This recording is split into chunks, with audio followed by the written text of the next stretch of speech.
Welcome back, everybody, to the Bourbon, Buzzed, and Ballin podcast. We are your hosts, Colby and Dutt, and we're here to bring you some more good information on all things sports. And, of course, we love to talk about bourbon. You know, when we first came up with the idea to do the podcast, we never talked about starting every episode off with a toast. But now this is our third episode, and here we are about to give another toast. So it's almost becoming a regular thing on the podcast. Yeah. But we like to recognize, you know, when things happen. And this past week, the sports world lost two legends, Bill Russell and Vin Scully. You know, Bill Russell played 13 years in the NBA, won 11 championships, 5 MVPs, and was a 12-time All-Star.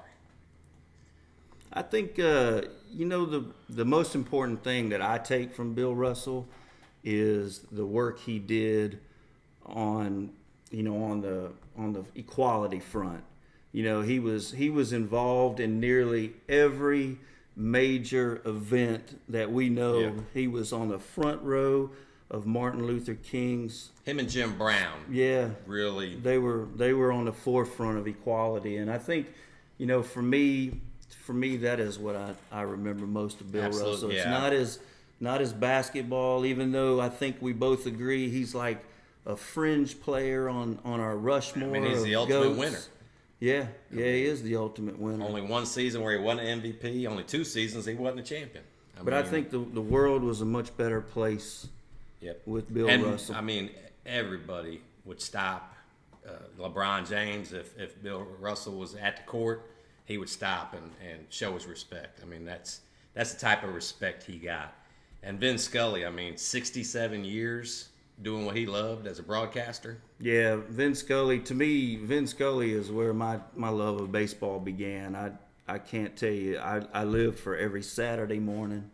Vin Scully and Joe Garagiola. Mm-hmm. Those two guys together, that's the epitome of baseball. And I think Vin Scully clearly is the epitome of a broadcaster. You know, the cool thing about Vin Scully is, you know, he got his start at Ebbets Field. Mm-hmm. So he was calling games at one of the greatest venues ever in baseball. So, and a couple other stats, 25 World Series, 12 All-Star games, 18 no-hitters, and 3 perfect games. Really? He was the commentator 18 no-hitters. 18 no-hitters. I didn't know that. That's impressive. He was there for Don Larson and Sandy Koufax. Okay. Perfect games. He was on the mic. Nice. Gonna miss Vin Scully's voice. Well, and one more person we wanted to include in this toast, which is, again, close to the Bama Nation, but the voice of the Tide, Eli Gold. He's going to take this year off. He's got some health issues, so he needs to focus on his health and getting better. But Eli, I mean, he was calling the games when we were students. Yeah, he got his start. He got his start in the years late ago. 80s. 34 years. 88, I think, was his first year, actually. Yeah, I tell you what you might not know about Eli Gold is he actually got his start in ice hockey. And I didn't. I knew he did. I knew he did some NASCAR, and he was very good at it. Even though I was never really a big NASCAR guy, Yeah. but that voice of his is so unique. Yeah, I But don't know if that was his first love, but you know he's a New York guy. Okay. And so he got his start in ice hockey. I never knew that about him. I knew you'd like that. I knew you'd like that. Good little tidbit there.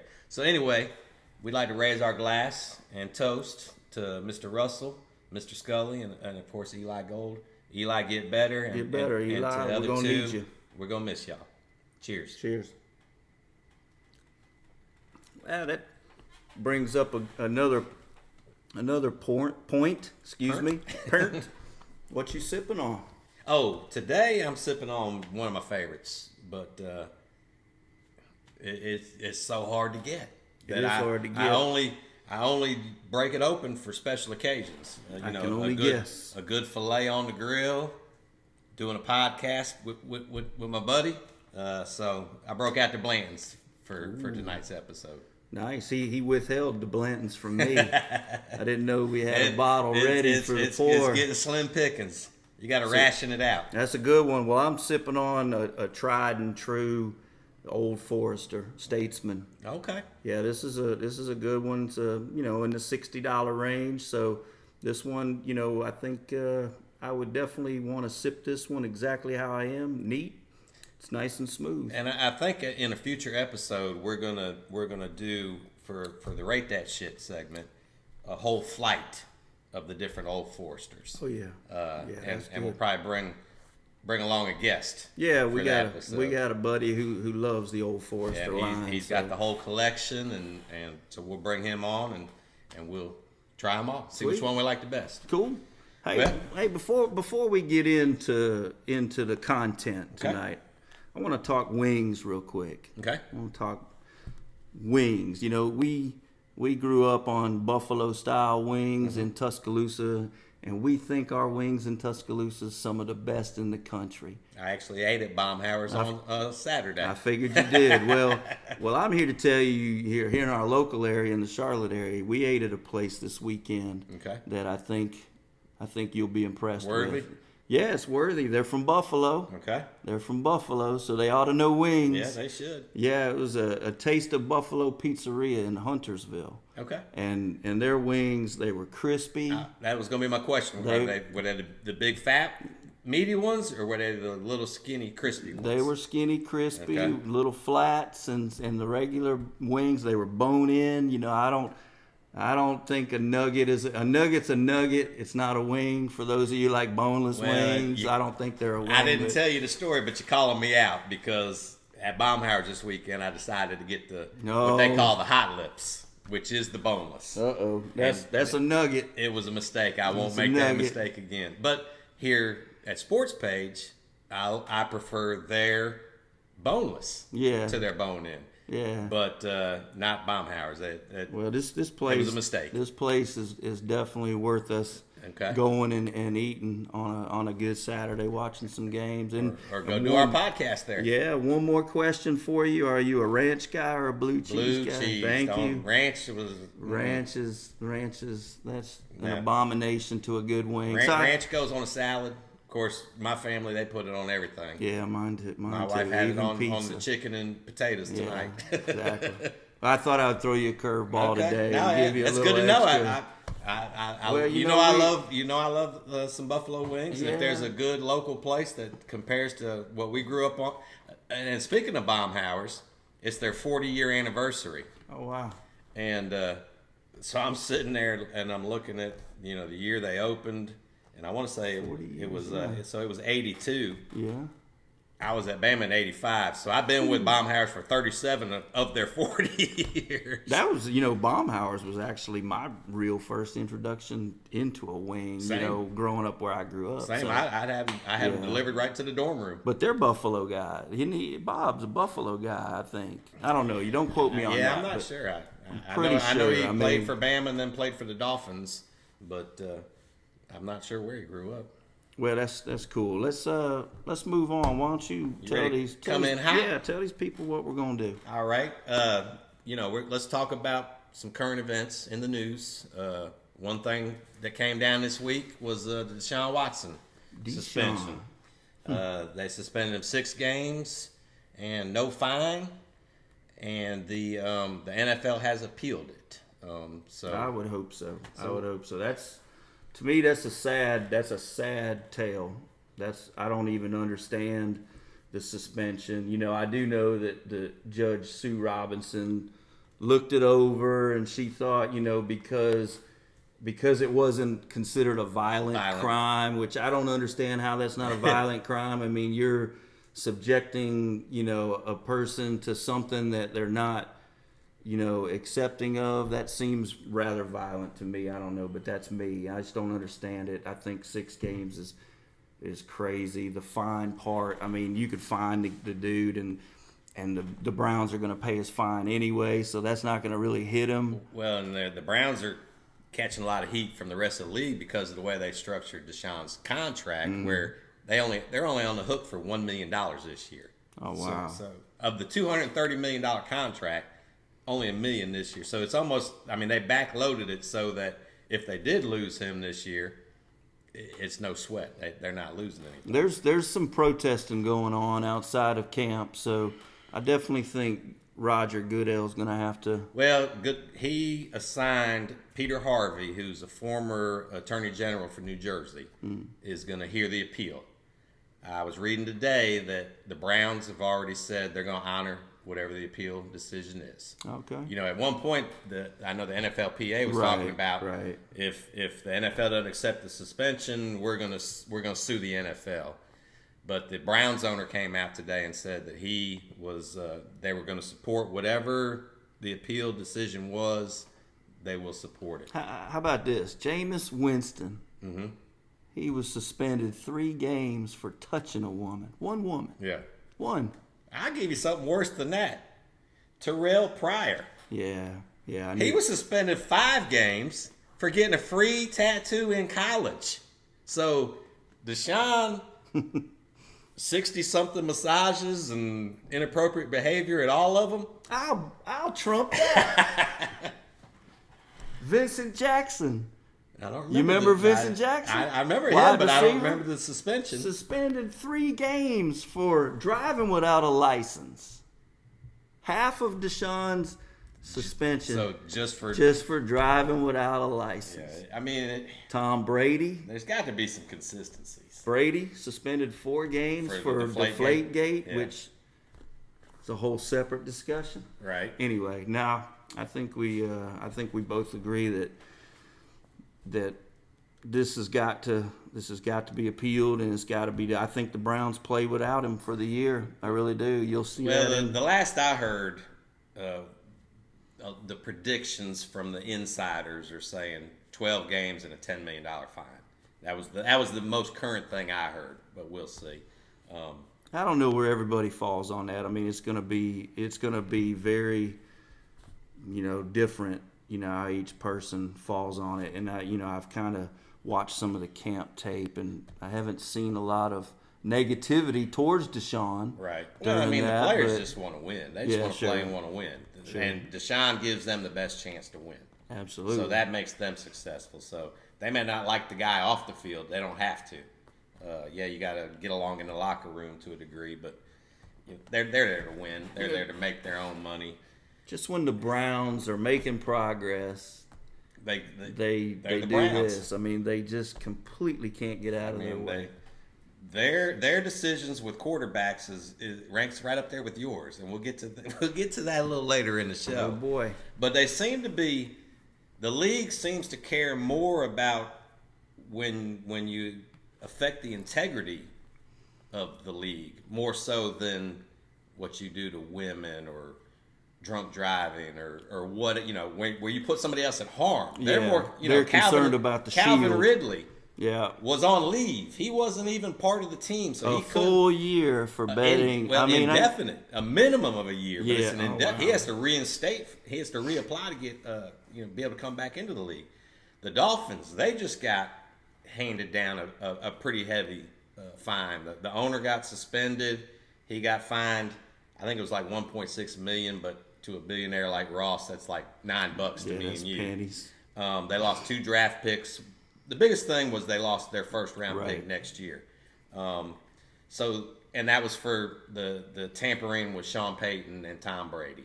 A lot of that goes on. That goes on throughout the league. Common practice. Yeah, it's common. Everybody's always making moves under the table, trying to plan out for the following year. So that wasn't a surprise to me. So I got a little bit of information for you here. You surprised me with the wing discussion. So I better have a 3 times. sip. 3 times in league history has a team had to forfeit their number 1 draft pick. All 3 times, your boy, Tom Brady. He's been involved in all of them. So you got Spygate. Of 2008, Spygate. which he was a part of the team. He Right, wasn't up there with the binoculars, but he was part of the team. Deflategate, which you already mentioned, 2015, and now tampering, the 2022 Dolphins. So he's the GOAT, man. I guess everybody wants him. him. So you're gonna do what you got to, even if it's cheating. The championship runs through the GOAT. Super Bowl runs through the usually GOAT. does. I mean, he's either Unless winning Eli, it or losing it. Unless Eli is a quarterback. his nemesis. Yeah, that's right. Well, let's drive on, man. Let's drive on. Let's do it. What obviously we always have a big part of our show, and this week we're going to dive into fantasy football, and we've been doing fantasy football for a long time. I mean, Colby started a league up when we were still in college. Yeah, we were both still in 1991. college. We actually did the statistics through the USA Today. I did through the USA Today. Yeah. We had to use newspapers to come up with the stats. There was no websites, no internet, no cheat sheets, no lists. Yeah, you had to do your own research. We missed the boat. We could have. I know, and I've thought that in the past. I always share any advice. I've never been one to hold secrets. If people are getting into it and ask me questions, want advice, I give it to them.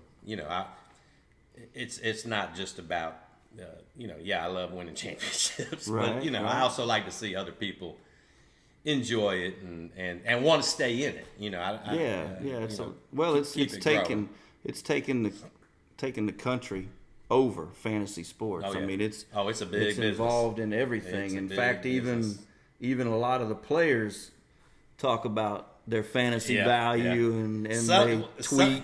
Some of them will be like, I don't give about your fantasy, and then others are like, I picked me first, right? And play me this week, exactly. Yeah, put me in. So you get both sides of it from the players. That some of them could care less; they don't want to hear you bitching about what they're doing, and the other ones, they embrace it and they know it brings the fans to the games. And, that's right. It's fun. It's fun. If you haven't played fantasy, there's a ton of websites to go to and play it. So we always have gotten our buddies together and right. done our leagues. I think that but you makes don't have to. You can join random leagues online. ESPN's ESPN's got them. CBS has them.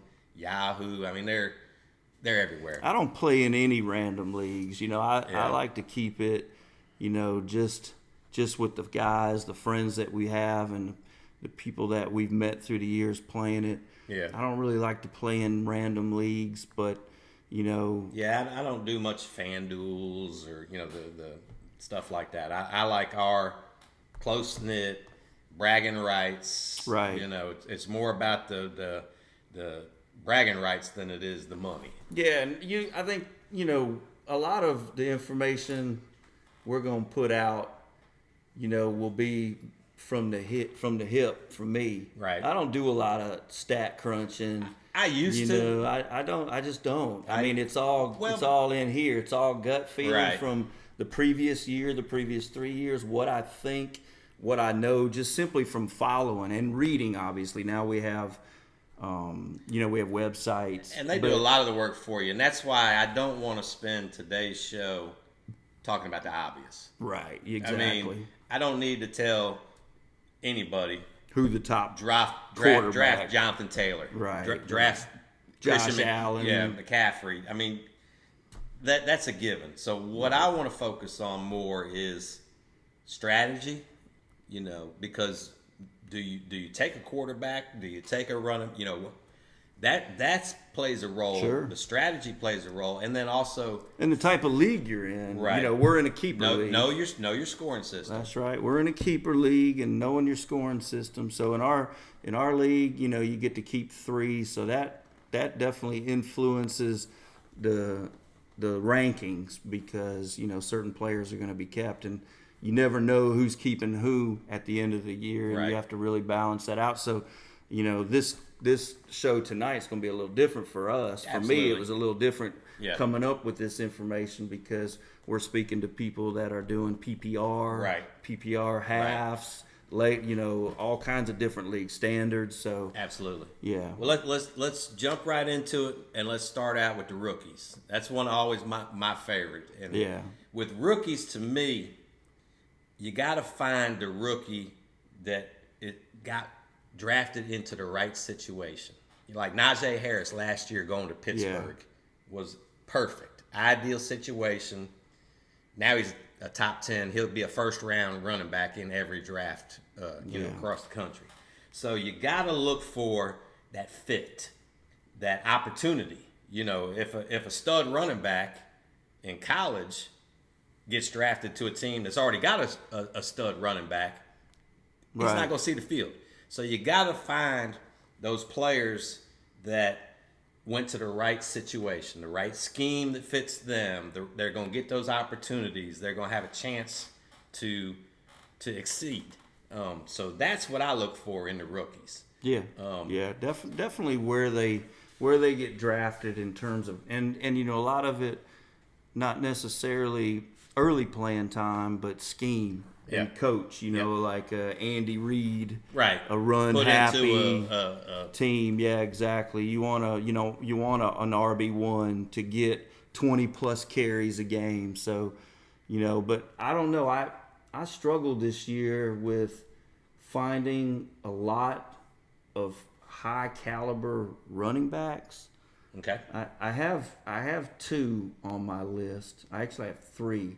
I think Breece Hall, obviously, with the Jets. He's going into a good situation, I think. I know he's got Carter there already. You got the UNC. But I like Breece Hall, his ability, his speed. He's got elite speed, so I really like his ability to become the number 1 by season's end. Right. You might be splitting carries, and of course, any pick you make is always going to depend on what your average draft position is. You have to count that in. You want value for you want that value pick. Because you don't want to be you don't necessarily want to be the person unless you just have that Derrick Henry from your team, that your college team that you want, and people want him and you want to get them early, but that doesn't win fantasy leagues at all. That's picking with this and not this. Your heart and not your head. So. But I like Breece Hall for sure, and I tell you somebody that I think is climbing, and this is going to sound like a homer comment,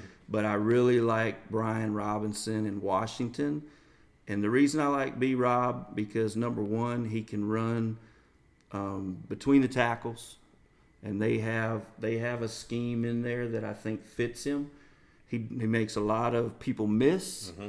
He gets a lot of yards after contact, and of course Antonio Gibson cannot hold on to the ball. Right. Well, and funny you mentioned B-Rob, because I've got him on my list too. I knew you would, because he's a homer.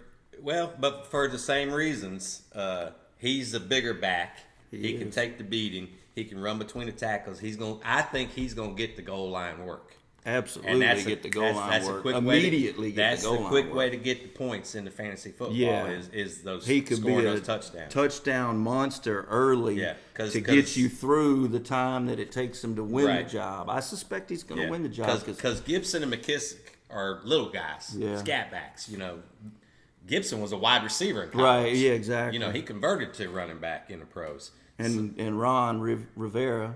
Oh, Jonathan Taylor, D'Angelo Williams, when he was with the Panthers. Yeah, he likes to pound the ball. He likes to use that situational, I had B-Rob also. I give you a kind of a name that's not a real popular name, and that's Dameon Pierce with the Texans, the Florida running back.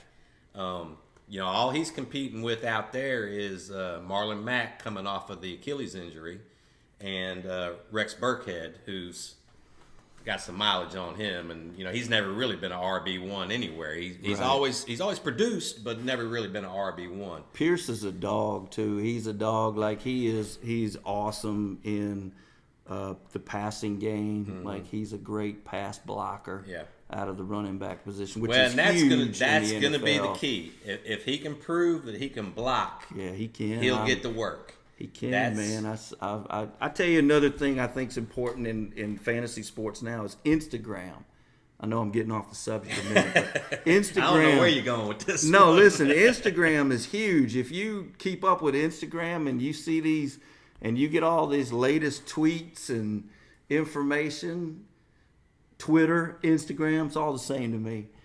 You get real-time information from camps Right. And I've been seeing information about Damon Pierce. I thought you were saying that he was going to benefit because he was on Instagram. No. I didn't know where you were going with that. He's getting all kinds of love out of the camp right now, even though it's the Texans. Right. It's the Texans, but still. Well, yeah, I mean that's the thing. He's not going to be on a good team. So yeah, that was a bad you, transition. You got to knock him down a little bit because of the team he's on, but you then knock him up a little bit because of the opportunities that I think he's going to get. I think he's a good. I mean, you don't want to jump on him in the early rounds, right? But as your RB3, RB4, he's a good one to take a flyer on. And then I'm going to give you one more running back, all right, and that's the Michigan State Kenneth Walker. And the reason that I like him, I've not raised him up a little bit here recently because Chris Carson having to retire. Yeah, I still like Rashard Penny so much. But the thing with Penny is health. I know Penny's needs some health, so that's he's a good handcuff. That's what I was just about to say. That's a good backfield if you want to do a handcuff. Yeah, he is a good handcuff for Those sure. I two think he would is going to work in the 2 slot.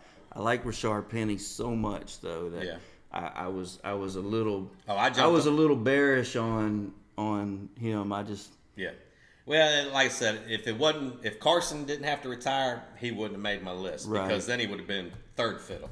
Yeah. But with Carson going out and with Penny's injury history, that bumped Walker up for me a little bit. I got one more name too as a running back. Okay. Rashad White for Tampa Bay. Mm-hmm.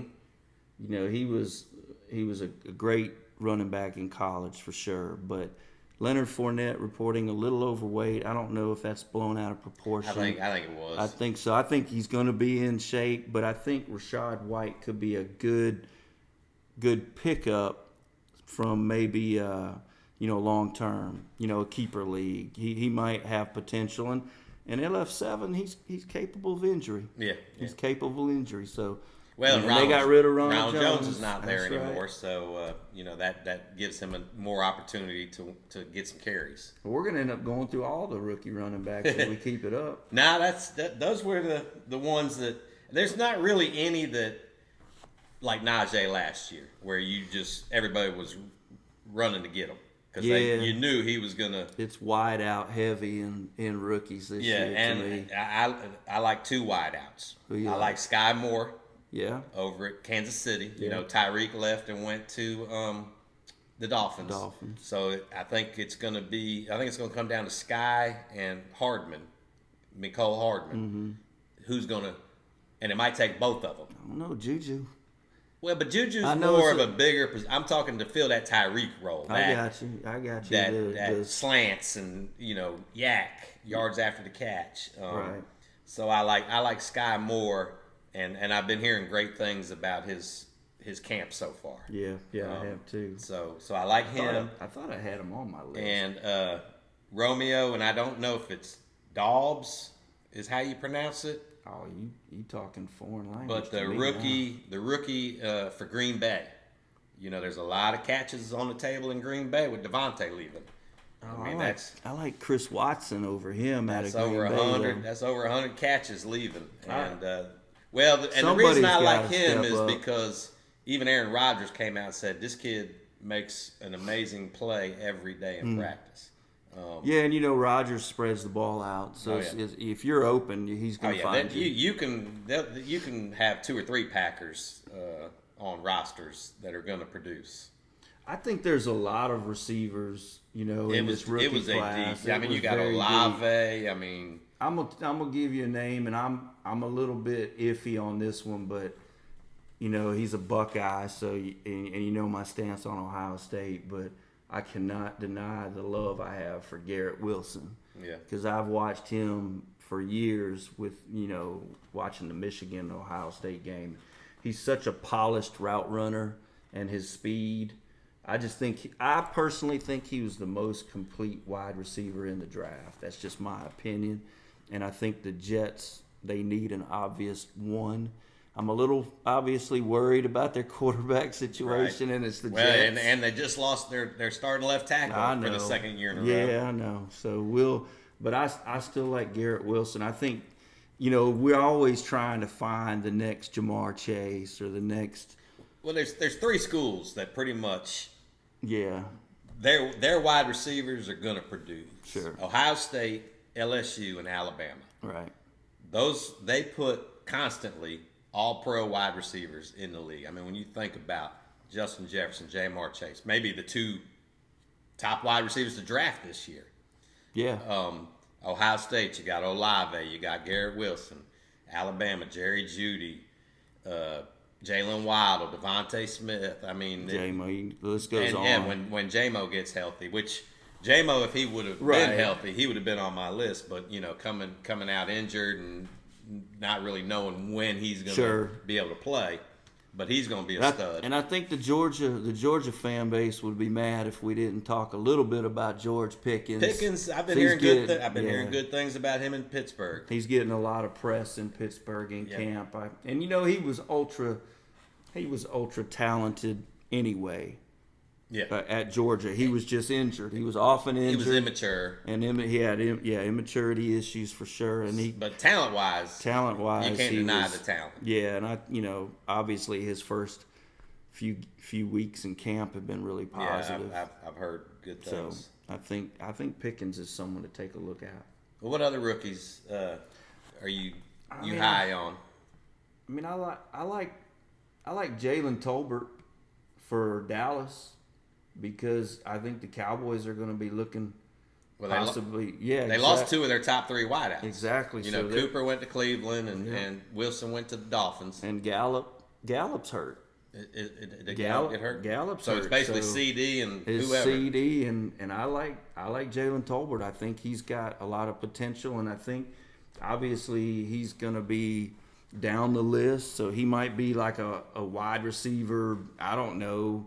He's probably in the 80s or 90s, maybe. So that's huge value for a number 2 receiver with Dak in the Dallas offense. They're going to throw it a lot. Yeah, they're going to have to find him. So I like him, and of course the big boy in Atlanta, Drake London. He's good. I like Treylon Burks. For all these guys, used to we always said a rookie wideout is no good until maybe year 3. Yeah, they always said that was the hardest position to transition from college to pros, but that's now changed. Now that the college offenses are essentially the same as the pro offenses. Yeah, they can make the transition a lot quicker. We don't see any basic dip in these upper echelon college receivers. I mean, they come in and transition almost immediately. Right. So I think all these names are pretty strong. And I'd mentioned Chris Watson in Green Bay. He has a chance to be a number 2 early. Something and we didn't really talk about James Cook in Buffalo. I kind of view James Cook. I kind of view maybe going into picking up James Cook pretty cautiously because there's no Bills running back has had a lot of success in Josh Allen's time. I mean, Josh Allen is a complete quarterback with passing and running the ball. He's going to run it more than the running backs. And Cook never really grabbed hold of the Georgia job. Right, but in fairness to Cook, they were loaded at running back. And I like Cook's ability out of the backfield to catch. But, Josh Allen's I think he's the clear number 1 quarterback. He doesn't really look to check down because he's got a big arm and he wants to throw deep. He wants to push the ball deep. So, but I like Cook's ability. But like I said, I'm a little cautious on him, and I'm definitely cautious on Zamir White in Oakland. I think, or not Oakland, excuse me, Vegas. It's hard. I love the Oakland name. It's hard for me to go to Vegas, but Zamir White, I think the Hall of Fame game was smoke and mirrors. Mm-hmm. I think that's Josh Jacobs' job. Zamir White's going to be a nice fill-in, but Josh Jacobs, that's clearly his job. So I'd be cautious on Zamir White, and then I don't think there's a rookie quarterback to even waste our time talking about. No, I didn't put down any rookie quarterback, and that is definitely the hardest position. Sure, yes, Justin Herbert came in and did fabulous his rookie year, but that's few and far between. Yeah, unless, since we're talking about quarterbacks, my ability to judge quarterbacks is so greatly known. Yeah, I am the quarterback whisperer of this group. let me take you back to 1991, the year that I started the Fantasy Football League. You weren't a member yet. Not yet. 91. But in 91, Joe Montana, my New York Giants, blew him up in the NFC Championship game and wrecked his elbow. Leonard Marshall. Montana was rolling out. He avoided LT, and Marshall creamed him from behind. Messed up his elbow. So he missed, the next couple years until he was traded to the Chiefs. But that brought in... So they brought in Steve Young. For the 92 season, which was your first year in the league. That was my first year in the league, Steve Young. Yeah, he was young. He was coming into his own. He was doing good. He was big hype out of college, and he was doing good. And he got hurt. Yes, he did. So then they bring in Steve Bono. So you got Steve Young and Steve Bono. Steve Bono, man, he was so calm in the pocket.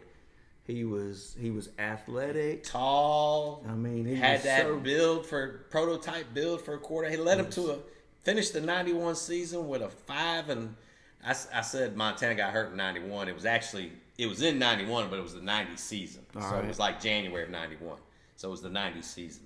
91, Young was playing for Montana, and then he got hurt. Right. Then they brought in Steve Bono for the last 6 games of the year. And Bono was fast tracking to the Hall of Fame, man. He was good. He was so good. He went 5-1 to finish the year. Got him into the playoffs, and they didn't quite go far. But so then going into the 92 season, who's going to lead the San Francisco 49ers? I think I have the second pick overall. Is it going to be Young or is it going to be Bono? I had the second pick overall in the draft. And I was sold on Bono. You were convinced. I was convinced. They are not. I can remember we were behind the bar at Christopher's, and I was telling you, you were like, "Oh, they're going Bono." I was like, man. "They're going to go back to Steve Young." No, Bono. And you proceed to draft and make Steve Bono the quarterback of your very first franchise team. Fantasy football team. Set me back a little. That same season, Bono didn't see the field, and Steve Young won the NFL MVP. And Hall of Famer. And now he's a Hall of Famer. And that's why we like to tease Dustin about his ability to pick quarterbacks. I'm still... Listen to me when we talk quarterbacks. I can watch film. I am still... So 30 years later, I still give you hell about picking Steve Bono. Yeah, that's a great story. That's a Bono head move right there. That was a bonehead move for sure. I've never lived that one down. And that's cool. I've won my share of games. All right, well, so since we're on the subject of quarterbacks... quarterback to me, there might be one or two that are a notch above the rest, Mahomes or Josh Allen. But the quarterback position is so deep that to me, take your elite running backs, take your elite wide receivers, take that handful, 5 or 6 elite tight ends. And, I agree. And then take your quarterback. Yeah, I agree. Unless you can get Josh Allen, and I'm even a little. But even that, I'm a little hesitant on Mahomes this year. But if you can't get Josh Allen or Mahomes, I agree. But you still don't want to even move on one of them till probably the 3rd or 4th round. Yeah, for sure. Third, I think if you can get Josh Allen, you need to jump in on Josh Allen. He's it'll depend on what else fantasy is available, points for sure, but. I think, we both agree. I think late round strategy on quarterbacks is the best bet. Load up on running backs, load up on your 1 and 2 wideouts, or if you possibly can get one of those elite tight ends early, I think you should wait. I like Kirk Cousins, man. I'm a Vikings guy. I like Kirk Cousins. It's a new offense. You like that? I like Kirk Cousins. You like that? I like him, man. I'm telling you. always finishes in the second tier of he numbers. He's always there, but you don't ever think of Kirk Cousins. It ain't sexy.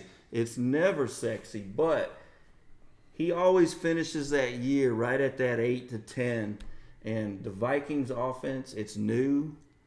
It's going to be pass happy. That's what they say. It's going to be pass happy. He has weapons. Yeah. And you can wait on Cousins. I mean, he averaged 4,200 yards and 30 touchdowns the last 3 years. Yeah. Those are good numbers. Yeah, it's solid. And, I mean, last year they had a good season. I mean, they've lost, 7 or 8 games by 1 point, something like that? I think they led the league in 1 point losses last year. He still threw 33 touchdowns with 7 INTs and 300 fantasy points. Oh, and he's got 2 studs at wide receiver. receiver. He does. He's a sleeper, I mean, man. Jefferson and Thielen. I mean, you draft Jefferson's being talked about as the first wide receiver taken. Yeah, or second, depending on who you talk to. And Thielen is he's Thielen, he's old, but he's top 20. Don't sleep on him. So they're not going to produce number 1 and number 20 numbers without somebody and you getting still the ball. You still have Dalvin Cook out of the backfield and Irv Smith at tight end if he can stay healthy. Yeah, I mean, I wouldn't discount. Like I said, it's not the glamorous, sexy pick. He's but efficient, it's solid. though, man. He's efficient. He's efficient. Solid. You can count on Kirk Cousins, I think, to put up top 10 numbers this year. So that would allow you to load up on that second running back or even the upper tier guy. So yeah. So obviously and I'll give you a few names and I'll let you if you want to throw out the stats. Actually, who you got? I didn't even list any quarterbacks. You just because to me they're obvious. Right. There's your Josh Allen.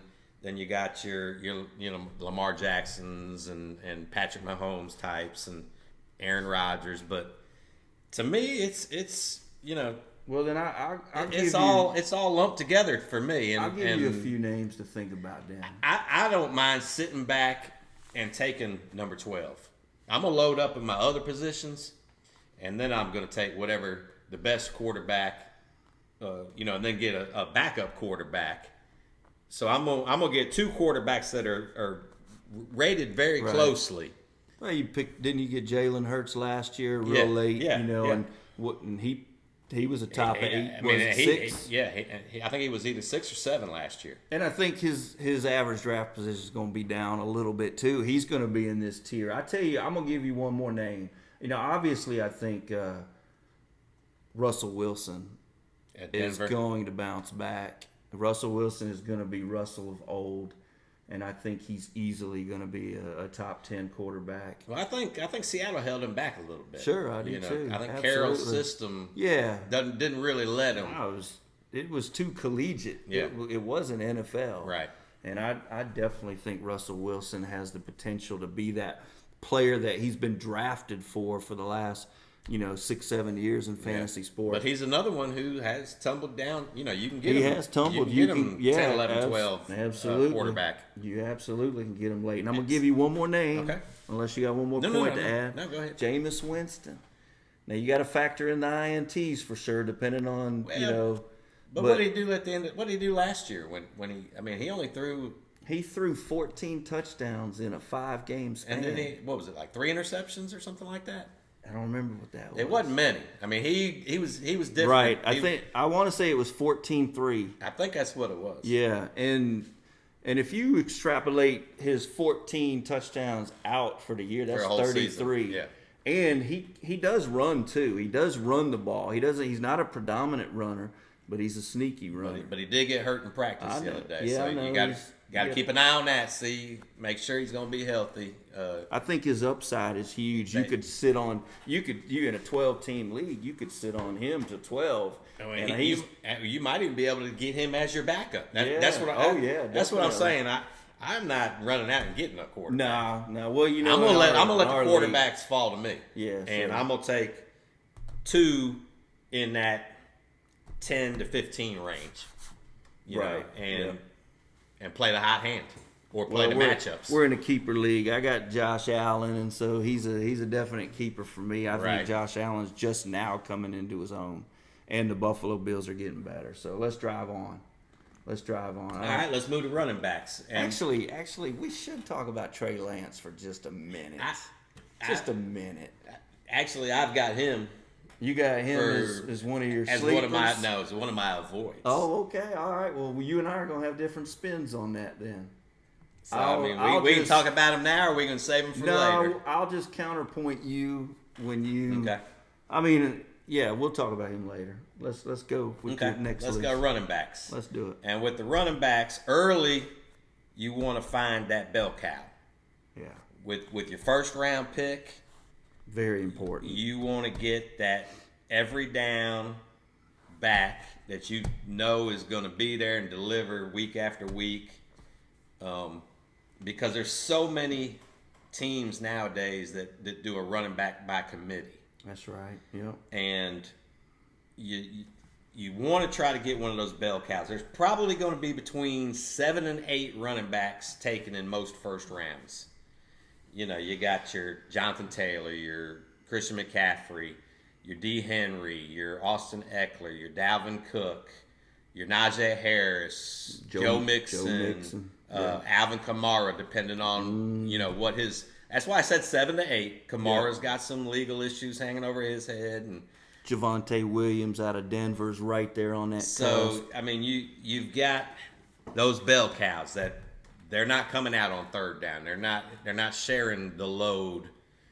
It's not a 50-50 split. It's a 75-25, 80-20 split. So if you can get one of those, get them. Lock them up. Yeah, you have to. But if you don't get one of those, then go with your stud wide receivers, stud tight ends. Go for your Cooper Kupps, your Justin Jefferson, your Jamar Chase, your Devontae Adams, your Travis Kelce. Go with them because they're going to put up, some of those tight ends are going to put up wide receiver numbers. Yeah, and those big tight end numbers are make or break in late in the season. Yeah, so get your stud running back if you can. If those 7 or 8 I mentioned are gone and you don't really have a high feeling about one of the other ones, then grab a stud wide receiver. What do you got any guys that you want to talk about that might not be obvious? Like, let's talk about number 2s and 3s running backs. You have any? You mentioned him earlier, and that's Rashad Penny. Yeah. If he can stay healthy, he could crack that top 10. He was top 3 fantasy the last few games of the year last year. Yeah, he's got all the talent in the world. He just can't stay healthy. On the field for sure. If he can stay healthy, so I like him as a sleeper. Try to get him as your RB2, RB3 possibly. And then another situation to watch for, Kareem Hunt has asked for a trade. Yeah, I saw that. Which he's still good value even if he stays in Cleveland because him and Chubb get a lot of equal shares. Sure. But if he were to get traded to a good situation, I mean, he's probably the better running back, to be honest with you, because he's more of a 3-down. He's more of a 3-down. Yeah. Chubb's more of a 1-2. Sure. But I mean, I hate to discount Chubb in any way because he gets great on the 1 and 2. I mean, he breaks so many long runs. So. But so those are 2 names that I watch their situations. Yeah, I definitely think Kareem. That's a good call on Kareem Hunt. I think Saquon's gonna be outside of that top 10 conversation. Right.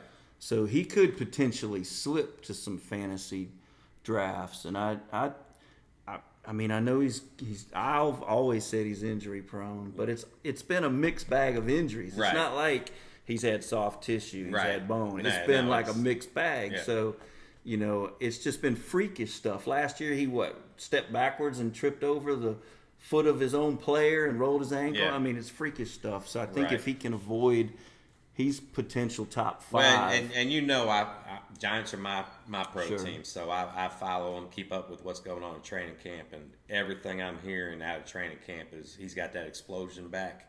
Yeah. That he looks like rookie Saquon. Yeah. And they drafted Evan Neal at Alabama to help anchor The the offensive offensive line. line. So they got 2 first-round tackles on each end of that line, with Andrew Thomas on the left and Evan Neal on the right. And then they brought in some veterans to Decent receiving core. Yep. Good quarterback. He's getting some decent press. I saw. He is still a mixed bag. Gotcha. But Saquon, he's got that explosion back, and I agree with you. He'd be a good one if you miss out on those top tier guys. Yeah. He'd be that next one. For Yeah, me. he's top tier. It's just he's being held back Because the risk reward, Yeah, exactly. with him is huge. The reward could be RB1 of the whole league. Oh yeah. So you're looking at it's a risk because he's missed a big chunk of the last 2 seasons for injury, but if he can stay healthy, the reward could be a league title. Yeah, it could be RB1. Yeah, he could definitely carry you with an RB2 draft position, Right. with RB1 numbers Production, for sure. Absolutely. I like. Let's move on. Okay. I like Josh Jacobs too. I think, in this offense, with Devontae Adams coming over, and I like Carr to Adams. Waller. I think his production has a chance to rebound and be good. I just like Josh. He's in the last year of his contract. This is one we're going to disagree on. Okay. He also is on my avoid list. I'm not saying he can't be on an avoid list because I think you have to factor in the draft position. Right. And I'm not. But, I'm not. I mean, if I can get him as a RB2, RB3. Yeah. If you can get him as a 2, a late 2, or an early 3, yeah. I think you could be Right. But as far as trying to. Because I think the Raiders are going to run him into the ground this year. It's his last year of his contract. Right. He's still young. There's still a lot of usage questions, though. I know. He got abused at Bama. The system he's in now isn't what drafted him. That's true. So are they going to love him like the last coaches did? John Gruden loved him. John Gruden's not there anymore. Of course, you do have to figure in McDaniels and the Patriots. And if you go back to the Patriots run game, It's always a committee. you never know. It's not really a committee. It's a matchup. Yeah, matchup. Which one fits best against the team we're playing that Exactly. week? And that's why I always think McDaniels. I think Josh Jacobs' name used to carry that first round. Yep. But I don't hold him there anymore. But I definitely don't hold him there. But I think he's got potential to be a sneaky 2 or a 3. I'm leaning more 3 with him. All right. I'm leaning more 3 with him. What you think of Elijah Mitchell? There again, San Francisco, their history. 1 week it's Mostert. The next week it's Elijah Mitchell. The next week, it was always somebody different with them. Yeah, but if you think about this, last year, he was injured. Mm-hmm. He missed, I think, 5 or 6 games. He put up 963 yards and 6 touchdowns, 146 fantasy points. But if you blow that out, if he stays healthy, I know it's a big if. Right. That's 1,400 yards, 9 touchdowns. That puts him in the top 7. Right.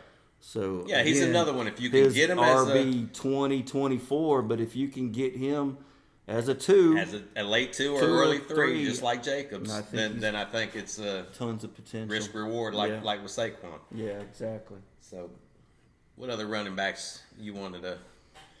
I got a list of them. I like Darrell Williams in Arizona. Mm-hmm. Darrell Williams is another one of those guys that was just consistent. When he got the ball and got the chance, Yeah. he was good. And there'll be more chances because Chase Edmonds is now down in Miami. Down in Miami, and John Connor. Mm-hmm. He's got the potential. Or James Conner, excuse me. I'm thinking You're John thinking the Terminator. James Conner. James Conner, he's potentially injury. He's an injury waiting to happen. I know he's a touchdown guy, but I like Darrell Williams. I like Sony Michel in Miami. I do. It's crowded in Miami. I know right, it's crowded. right now. Now it'll probably settle itself out as It the will. season goes on because you got Edmonds, who's not used to being a bell cow. No, you got Mostert, who's a stud when he's healthy, but there again, yeah, he can't. He's too little. He can't. He's never stayed healthy, and he then, runs hard too, yeah, and that's just and to then his detriment. Michelle, and they're Miami's now running the San Francisco offense because McDaniels, is their new head coach. So Right. Miami's running backs, Yeah, I mean, scare me. Well, I might would take one as an RB3, but well, I mean, I definitely would clearly. I mean, Chase Edmonds too. I mean, he's an RB3. yeah, and he's listed as their RB1. Yeah, exactly. And I just like Sony Michel because of his experience. Mm-hmm. I think he can shoulder the load. I think he's going to be a goal line back for them. So he could be a good sneaky one. I think he's a good sneaky one. I have Damian Pierce on this list as well Right. because he's going to be an RB1. Opportunities. And he's going to get a percentage of the workload, and that's worth a 2 or a 3. Oh, yeah, and that's the key with running backs is touches. Yeah, touches, yeah. How you want the guys that are gonna have the ball in their hands, whether it's catching or running. That's right. Touches is the key. Touches equals production at the running back position. One last name, Okay. Khalil Herbert, out of Chicago. Mm-hmm. I don't think the staff, the new coaching staff, is sold on Montgomery. Right. Everything I've read, Montgomery seems like they're fading on Montgomery. Right. So I like Khalil Herbert. Every time he got in for Montgomery out last year, he Right. was a fantasy stud. Yeah. He was on everybody's waiver claim. The only problem was every time Montgomery came back, they went right back to Montgomery, and it's I know it, but it's a new staff. It's a new staff. This is true. So Yeah. I would put Khalil Herbert on your watch list, and he would be somebody that, if you go heavy on wide receivers and you're struggling on running backs, I think Khalil Herbert, certainly could be a good handcuff if you had. No, I like your list because your list didn't mention the obvious guys. Right. Your list was, okay, the obvious guys are gone. Who can I get good, solid production from? And you gave them a lot of good names as RB2s, RB3s to help round out that backfield. Sure. I mean, if you're watching this podcast, obviously, most people I think know fantasy football pretty good. Right. And I think we would be doing them a disservice by wasting our time. Restating the obvious that every fantasy Right. website has on. There's so many. It's just so much information. All right, let's jump into wide receivers. Let's do it. And like I mentioned earlier, try to grab a stud early because you got some that top tier wide receivers. Like I mentioned earlier, Cooper Kupp, Devontae Adams, Tyreek Hill. They're going to put up elite numbers. So early, your first, second round, you want to grab. You don't want to come out of the first 2 rounds without at least an elite running back or an elite wide receiver. You've got to come out with one of the two. There's 7 big name wide receivers that actually changed teams this year. So that's going to be interesting to watch because you got Tyreek going from Kansas City to Miami. Is that going to hurt his numbers? They got a big receiver there that catches a lot of balls. It's going to be a lot of balls to be halved up. Jalen Waddle set the rookie record last year for receptions. I know it. So now you got 2 of them fighting. They're both used to getting 100 catches. The one thing I like about that, obviously, is Tyreek. Tyreek, even though he's built like a slot guy, he's more of a 1. He's more outside, stretch the field, and you got Jalen in the slot coming down low, catching balls, making things happen. Right. So I think it's going to be interesting. And of course, we didn't really talk about Tua. No. I'm surprised. Well, we will. Okay. All right, good. I'm glad because I do want to talk about Tua a little bit. We'll get to that. We got this little section coming up called Sleepers. Yeah. And spoiler alert. I think, man, the wide receiver pool is just so deep. Yeah. Well, getting back to what I mentioned, so Tyreek changed teams. Devontae Adams left Green Bay and MVP Rodgers throwing him the ball. Now he's with his college quarterback in Vegas. is that going to affect his numbers? I think it will a little bit, but I don't think it will a whole lot because I think they've got that chemistry that you need. Mm-hmm. Amari Cooper left Dallas, going to Cleveland. Of course, who knows who's going to be throwing him the ball? Right. So that's a situation to watch. A.J. Brown left Tennessee and Tannehill, and now he's with Jalen in Philadelphia. Right. I don't really see a big drop off there. AJ Brown's a tough one to. The only thing is he does have Devontae Smith Sure. that he's going to be competing for catches with. Yeah. Couple of three other names, not quite on the same level as those guys, but you had Aaron Robinson, now with the Rams. Allen Robinson. I mean, Allen Robinson, yeah. With the Rams. And Robert Woods left the Rams. Yeah. And then Christian Kirk going out to the Cardinals. So you had 7, early round wide receivers that have changed locations, and it'll be interesting to see what happens with those guys. Yeah. I mean, I think it makes it tough to decide. Tyreek Hill. Is he clearly elite?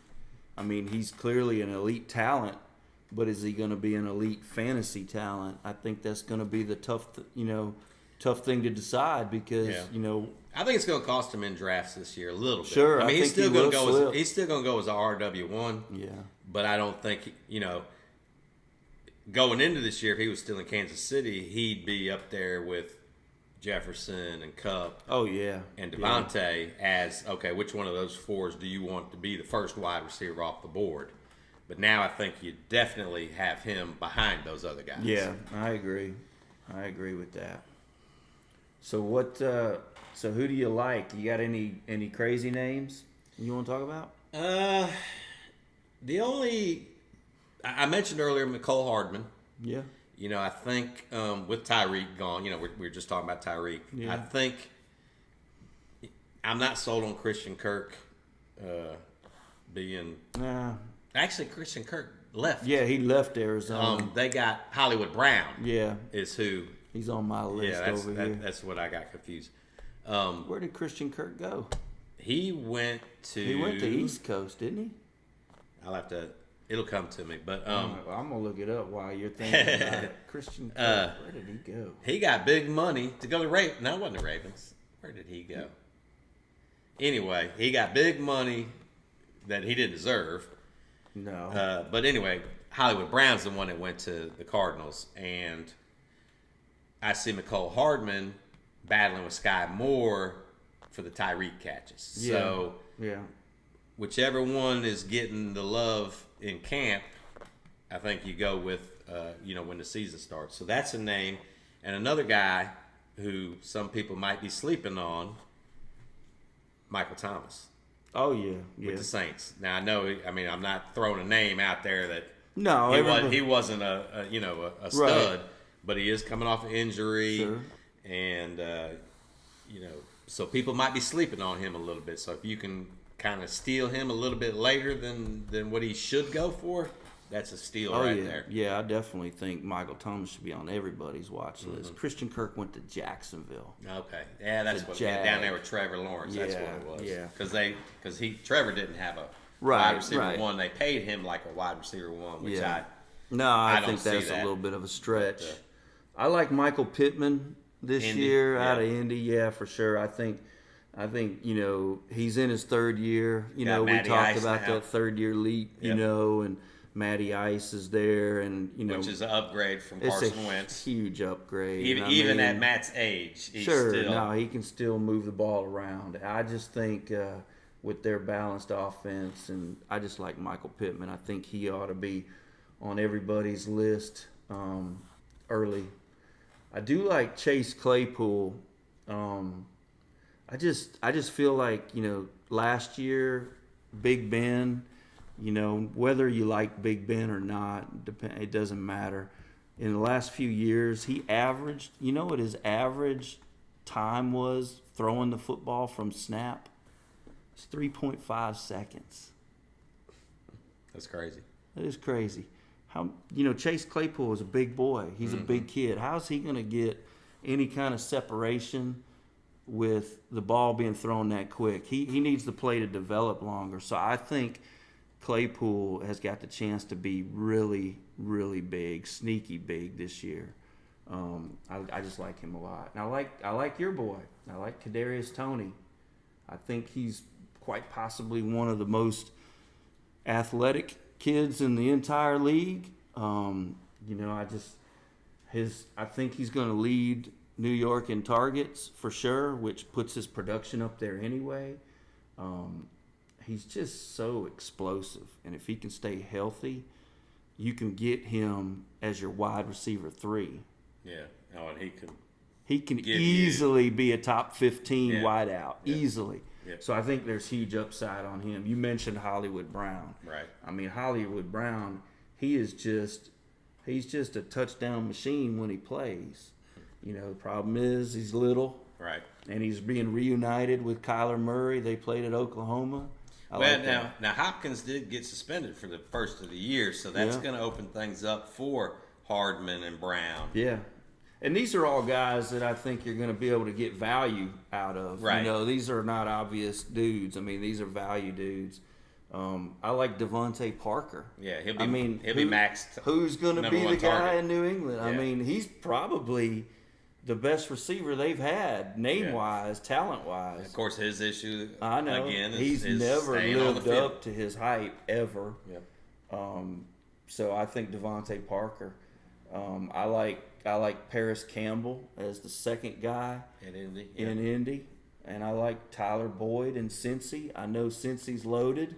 Well, but a lot of times those second receivers, you got the number one getting all the attention. Sure. The defenses are rolling over there, putting 2-3 guys trying to stop Jamar Chase. That's going to open things up. And Higgins, you got Higgins as well. So it's going to open things up for the other. Yeah. So when you got an offense that does like to throw the ball a lot, you can get that number 2, number 3 guy, and they can still give you good quality production. Oh yeah. Brandon Cooks. Brandon Cooks is an interesting name. He is so talented, so good, but man, he'll hurt you. He will hurt you on fantasy, but he's in Houston. Who's the guy? Well, that's the thing, though. I mean, and Davis Mills is not. Yeah. I think Mills is a good quarterback. I mean, Mills is a good prototype NFL quarterback. I know Houston is not going to be good, but perhaps Brandon Cooks mops up in garbage duty when they're already losing by 20. Well, that's the thing about Cooks is all he does is produce, and the teams don't love him. Nobody loves him. I mean, fantasy people don't love him. His average draft value is like 20. Yeah. I mean, no, his average draft value is 25, and he repeatedly is a top 20 producer. And, of course, I like Allen Robinson. I like his situation out in Los Angeles. Yeah, he takes over for that Robert Woods situation. Yeah, and he's always been a really good, consistently good wideout. Right. And then I like Rashad Bateman. I know I was really high on Rashad Bateman early in his career, but, I mean, Lamar is just different. The offense is different, but I like Rashad Bateman. All right, let's talk tight end. I mentioned earlier, if you can get one of those big guys, one of those top guys, grab them, because you got some tight ends that can produce like a wide receiver. Yeah. So if you miss out on the top 5 wide receivers, the next guys are tight ends, and then a few more wide receivers. You got, like I said, Kelsey, Kittle, Pitts, I think is ready to take that next step. You got Mark Andrews over at Baltimore, and you got Waller in Vegas, but I think he might take a step back. I don't know that I'd put him in that top tier anymore. I'm not so bullish on tight ends this year for some reason. I mean, if you can't get Andrews or Kelsey, I personally say you throw in the bag, you wait, because I like Dawson Knox. Yep. In Buffalo to be Knox. A late guy you can pick up. You got Schultz down in Dallas. I think Dallas Schultz is going to get his ADP is going to rise. I think just because Dallas has a lack of weapons out of their receiving core. You got Goddard at Philadelphia. Goddard, man, I like. Gesicki at Miami. Yeah, Irv Smith is ultra. I was going to be high on Irv coming into this year, but he's banged up again. I know, but he's so athletic. He's a mismatch when he's on the field. Yeah. And I like Nkoju. Did I say his name right? David Nkoju from Cleveland. Oh, Njoku. Njoku, yeah. This is why I like him. I mean, I think you have to factor in if Beef Brisket's the quarterback, or if Deshaun's, But either way, if let's just say Deshaun Watson's 6-game suspension is up, and that's all he serves, I think he can be he's an elite talent. Right. Whether or not he can put up elite numbers, but I think he could possibly be worth a pickup, and he can propel you to the fantasy playoffs because when Watson comes back. I'm going to give you another name, and I'm trying not to butcher it. Albert. I didn't even put him on my list. Okwuegbunam. I think I said that right. I don't even know if you said it. Okwuegbunam. Yeah, Denver's tight end. Yes. I know. I didn't even put him on here because I knew I would butcher his name, and I knew you'd probably bring him up. I mean, he's Russell Wilson. Yes. He's a big body dude. Yep. I mean, I think he's a potential. I personally, I would just go to the waiver wire on tight ends for me and do matchups. Yeah.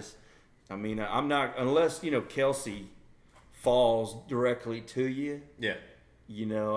Or Mark Andrews, if they fall in your lap at a middle second, then take them. Right. But you're not going to get them in most drafts middle in the second, I don't believe. Yeah. Because everyone views a tight end as a make or breaker, like the top 2 or 3. Right. Yeah. All right, we've covered all the positions. Let's talk about anything that you're just going to avoid. One thing that I'm going to avoid Deshaun Watson, obviously. Right. I'm going to avoid right now. I'm going to avoid Panthers quarterback situation. It's leaning more and more towards it's going to be Baker. It's going to be Baker. But if your draft is before they make a move, you avoid that situation. And like I said earlier, we kind of touched on it a little bit, but I got to see more from Trey Lance before I'm going to invest him as my QB1. Will I take him as my backup? Such huge upside on the backup. I would take him as my backup, but I am not investing. And I saw on one list where he was, I don't even think it was a fantasy football list. I think it was just ranking the quarterbacks in the league, and ESPN had him like 12th or 13th. That's crazy. And he hadn't even done anything yet. Right. He barely played any college ball. He has barely played any pro ball. So I totally I'm agree gonna let with, somebody else I agree take with that. I'm gonna let somebody else take that chance. I agree with that take. That he should be a QB2, but I definitely think he should be drafted in everybody's league. Oh yeah. And the reason is you saw with Jalen Hurts last year. 16 touchdowns throwing, and then 700-something yards rushing, and he was a QB6. Yeah, I mean, Trey Lance. He could have been an RB1. Four more touchdowns passing, and Jalen Hurts is an RB. Yeah. I'm not gonna, like I said, I'm not gonna take that risk as a QB1. I'd love to have him as my QB2. Yes. Oh, he's definitely should be on everybody's draft list as a backup for sure, just to have him. And what I'm hearing out of Kansas City right now, I'm avoiding their running backs. Yeah. Oh yeah. Yeah. There's too many of them. Too many. Clyde Edwards-Helaire. You got Pacheco, the rookie. Yeah. He's been getting some first team reps. I heard he's been moved up to second. Yeah, and then you got Ronald. That's where Ronald Jones went. Was to Kansas City. And and McKinnon should never be factored in. Well, I mean, he was highly I rated. know, but man, he's such a wild card. So that's a situation I'm going to avoid is the Chiefs running backs. I'm going to avoid Kyle Pitts. Okay. Because of the quarterback? Because of the quarterback. And he gets talked about as elite. Yeah. And I mean, he's an elite talent. Yeah. But talent is different from fantasy value. But I don't like the quarterback situation.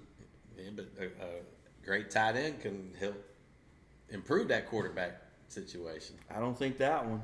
Marcus Mariota's never been tight end friendly. I mean, I'm avoid Kyle Pitts. You don't like that quarterback situation? No, I mean, if Kyle Pitts were to fall to me in the third round, But you know what you do like? What do I like? Some bourbon. I do like some. We beat that horse fantasy enough. Yeah, I think we got pages more. I mean, we could talk on this sure. for another hour and a half. We do. But I think we gave some good insight into some strategy. Into some names that might not be on the radar. Right. We tried to go a little more off the path, with some names. It just seems ridiculous to give you the top five. I mean, anybody can do that. Nobody wants to hear our list Right. of top five. So it was definitely good information for sure. No, I think we should make our way over to the bar. Let's and do it. Rate that shit.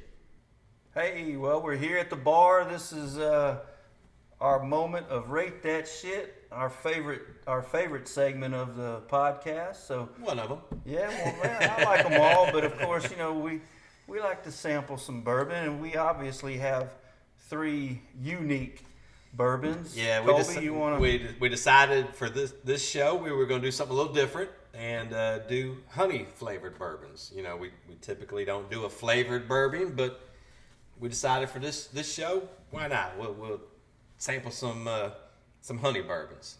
Yeah. And then we're going to rate them. And why don't you explain to them our rating system? Yeah, so Bourbon Buzz and Ballin, we have our own rating system. We do it 1 through 4, and if it's right at the, it's not good to us exactly. We like to call that brown bag. If you move on up a little bit, and it's not too bad, you might want to drop some Coke in it. It's a mixer. After that, it becomes more of a sipping, a smoother bourbon. We like to maybe throw a rock in it. It's on the rocks. And then, of course, the best of the best, the top shelf doesn't need anything. We call that neat. So that's our rating system.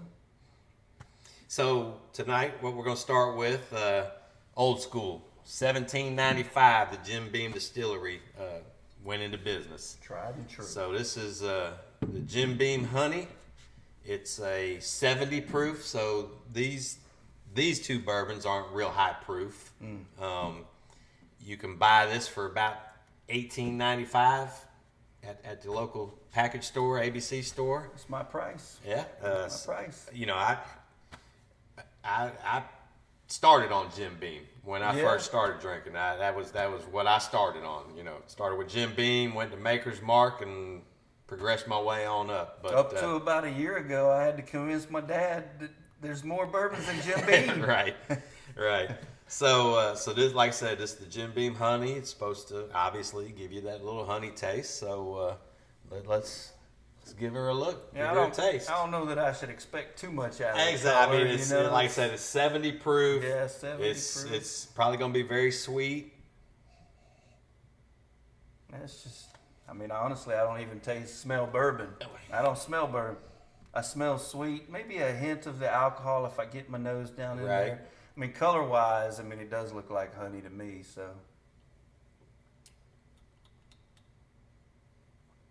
Definite honey taste. Oh, that's definitely sweet up front. Yeah, you could probably, if you wanted to maybe mix it with some ginger ale, maybe. Or just, it's sweet up front, and then you get a little bit of that bourbon, that tannin flavor at the end, the dryness of it. It's not something that you're going to want to just have 3 or 4 drinks of because it is so sweet. And I got to tell you what, it's tasty. It's really good. It's smooth. It's to me, it's not in the bourbon family. No, I guess, there's no burn whatsoever. No, it's really good. I agree. I think I think it I would. would clearly rate this a 2. It's a mixer for me. I think it definitely would be better chilled. You know, we're drinking Yeah. it neat because we want to just experience the bourbon itself. Yeah, I enjoyed it. I like think honey. I think it. You know, maybe keep it in your fridge. Sure. I think it was chilled, and like I said, you know, you could add a juice to it or a ginger ale or. It was good flavor for sure. I like it. I'm kind of torn between a 1 and a 2. All right. Well, I'll give it the 2. I'll give it a mixer. yeah, I mean It's not bad It's a flavor for what it is. Yeah, exactly. I mean, you know, it's outside of our normal Right. range, but for what it is, I'll give it a 2. Well, let's talk about the. All right, so the next one, this is Wild Turkey's honey infused bourbon, and this one's stronger than the Jim Beam, so be careful because this one's 71 proof. Whoa. So let me ask you this: is it really honey in the barrel? This one is honey infused with real honey. All right. You know, it's made by Wild Turkey, like I said.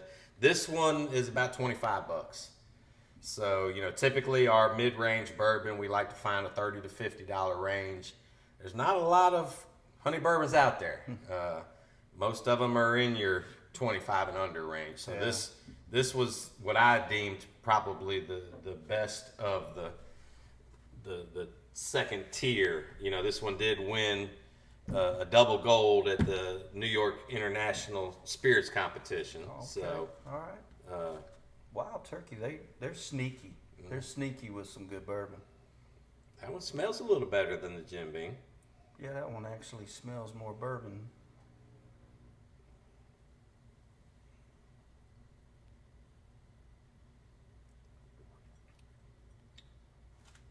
Man, for one more proof, You feel it a little more.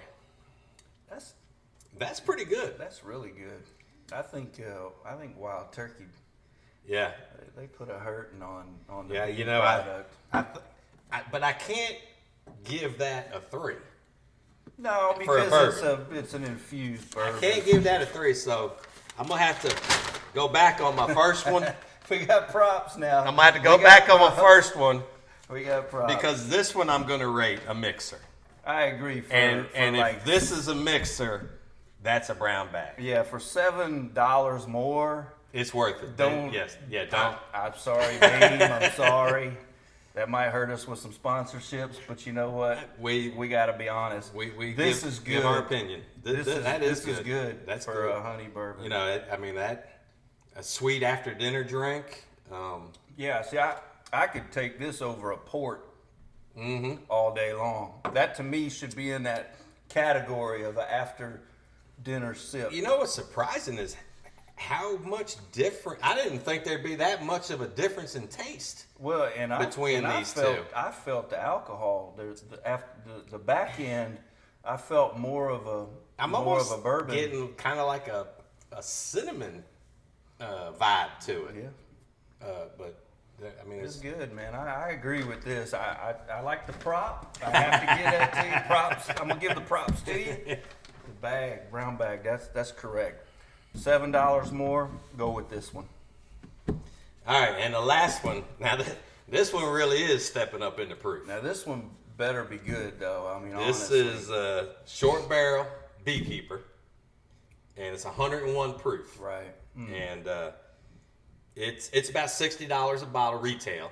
I know some places where they're not regulated will charge upwards of $90. Right. They got a pretty cool story. I mean, I don't even know that I can explain the story to you honestly, because it's almost like I don't think they distill anything. Right. I think they're blending Mm-hmm. bourbons. And it's a relatively new company, I think 2016, 17. They're blending bourbons, and they're not infusing, but they got honey infused. Yeah, barrel. Barrels. It's a used Yeah. honey barrel. Yes. That Yes. they're aging it in. Yes. And I think that one's what, 5? Is that a 5 and a half. year? 5 and a half. years. Yep. So this one, I think, but for the money, for the price, I think this one better really knock our socks off. We're gonna have higher expectations Absolutely. The color looks a little better on this. And it's a little bit thicker, a little bit of legs there. It's good smell. It does have a good smell.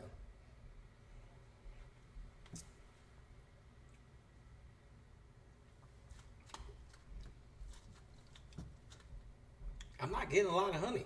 I'm not either, but that's what I think I like more about it, is that it falls more in line with the bourbon finish. With the bourbon it's not like a infused. It's right. These were more sweet, like sweet drinks. They are definitely sweet. This is more of a bourbon type drink. A bourbon, you've got the bourbons finished in port barrels, Cabernet barrels. It definitely has the honey color to it. Yeah. I mean, I like it.